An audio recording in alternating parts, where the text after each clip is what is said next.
గురుగారు నమస్కారం. ఆశీర్వచనం అన్ తల్లి.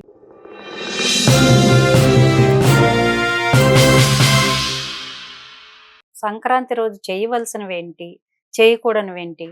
ఈ సంక్రాంతి అనగానే పిల్లలు గాలిపటాలు ఎగరవేయడం, కొత్త దుస్తులు, పిండి వంటలు ఇవన్నీ మనకి తరతరాలుగా వస్తూనే ఉన్నాయి.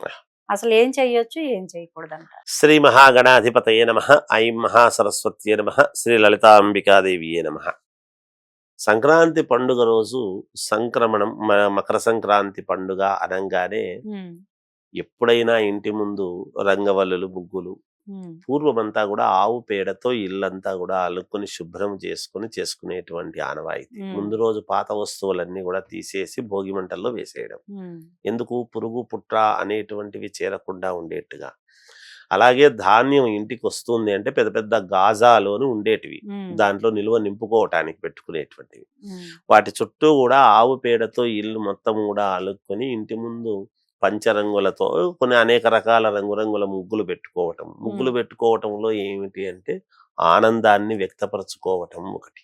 హ్మ్. అమ్మాయిలందరూ కూడా లంగా చోళీలు అవి వేసుకొని సాంప్రదాయబద్ధముగా ఉద్యోగాలు చేసేటువంటి వాళ్ళు ఈ రోజు ఎటువంటి దుస్తులు వేసుకున్నా వాళ్ళ సౌకర్యం. హ్మ్. కానీ ఈ పండుగ శోభ అనేటువంటిది ఎప్పుడొస్తుందంటే ఇంట్లో ఆడపిల్లలు ఉన్నప్పుడే. హ్మ్. ధ్వజస్తంభం లేని ఆలయము, ఇంట్లో ఆడపిల్ల లేని ఇల్లు, మరి ఇది సంధ్యదీపం లేని ఇల్లు అని మనం చెప్పుకుంటాం. హ్మ్. ఇంట్లో ఆడపిల్ల ఉంటే అంత ఆనందం, అమ్మవారి స్వరూపం కాబట్టి. హ్మ్. అలాగే బంధువులు అందరూ కూడా పంటలు అనేటువంటి దాని మీద ఆధారపడి ఉన్నటువంటి జీవితాలు కాబట్టి హ్మ్. పూర్వం నుంచి పంటలే ఆధారం. ఈ రోజుల్లో ఉద్యోగాలు మిగతా చాలా చాలా రకాలుగా మనం సంపాదించుకుంటున్నాం. హ్మ్.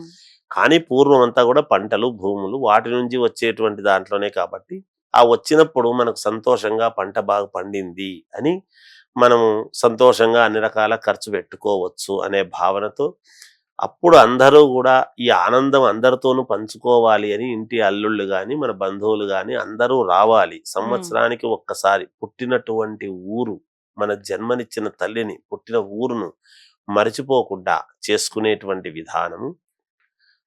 ఆనందముతో పిల్లలందరూ కూడా గాలిపటాలు ఎగిరేయటంలో ఆంతర్యం ఏమిటి అని ఒక్కసారి మనం ఆలోచన చేయడం అంటే, హ్మ్. వాళ్ళ మనసుల్లో ఉండేటువంటి ఆనందం ఏ విధంగా వ్యక్తపరుస్తారు అంటే, నాకు ఆకాశమంత ఆనందం ఉంది, ఆకాశమంత ఇష్టం ఉంది అని మాటల్లో చెప్పటం కాదు. హ్మ్. ఈ గాలి పటాల ద్వారా ఎవరిది ఎంత దూరము ఎగురుతూ ఉంది ఏమిటి అని లోపల మననము చేసుకొని హ్మ్. యుక్త వయసు వచ్చినటువంటి ఆడపిల్లలు ఎవరినైనా ఇష్టపడిన వాళ్ళను వీళ్ళను నాకు ఇది అవుతుందా కాదా అనుకోవటం కానీ, లేదా నాకు ఈ ఉద్యోగం వస్తుందా రాదా అని కానీ, ఇంకొకటి కానీ, లేదా ఇంకేదో నాకు శాలరీ పెరుగుతుందా అని కానీ, హ్మ్. లేకపోతే మా తల్లిదండ్రుల యొక్క ఆరోగ్యం బాగుండాలని కానీ, ఇలా అనేక రకాల కోరికలతో ఒక గాలిపటాలు అనేటువంటివి ఎగరవేస్తూ ఉంటారు. హ్మ్. దానివల్ల ఏం తెలుస్తుంది అంటే ఏదో ఒక నమ్మకం. ఇలా ఎవరిది ఎంత దూరం వెళితే ఓహో నాకిది జరుగుతుంది అని మనసులో లోపల ఉండేటువంటి కోరికలు. హ్మ్. కేవలము దైవము దగ్గరికి వెళ్ళి, గుడి దగ్గరికి వెళ్ళి, గుళ్ళో దేవుణ్ణి కోరుకుంటేనే జరుగుతాయని కాదు. హ్మ్. ప్రకృతి సిద్ధముగా ఆకాశములో ఎప్పుడైతే గాలిపటాలు ఎగరవేస్తూ ఉంటామో, హ్మ్. మనది ఎంత దూరము వెళితే అంత మనకు మేలు జరుగుతుంది అనేటువంటి ఆకాంక్షతో చిన్న, పెద్ద, ముసలివాళ్ళని గాదు, ముతకని గాదు, ప్రతి వాళ్ళు గూడా ఇలా ఈ పండుగ సందర్భముగా గాలిపటాలు ఎగిరేయటం జరుగుతూ ఉంటుంది. హ్మ్. ఇంతేగాకుండా పూర్వం ఆడపిల్లలు ఇంటి ముందు ముగ్గులు వేయటం. హ్మ్. అందుకే ఆడపిల్లలు అనంగానే వంట చేయడం రావాలి, ఇంటి ముందు ముగ్గులేసుకోవడం రావాలి హ్మ్. అని ఎందుకంటారు అంటే, లక్ష్మీదేవి ఇంటికి రావాలి అంటే ప్రతి ఇంటి ముందు ఇంటికి ఉండేటువంటి కళా అంశ చూస్తుంది అమ్మవారు. హ్మ్. వీళ్ళ ఇంట్లో శుచి శుభ్రతలు ఎంత మాత్రం ఉన్నాయి హ్మ్.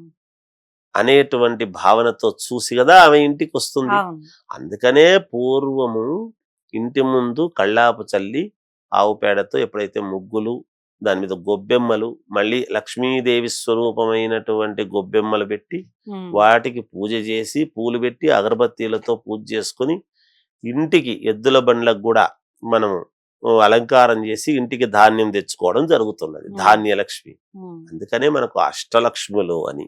అవును. సంతానలక్ష్మి, ఐశ్వర్యలక్ష్మి, ధాన్యలక్ష్మి, ధనలక్ష్మి హ్మ్. ఇలా అన్నీ మనం చెప్పుకుంటాం.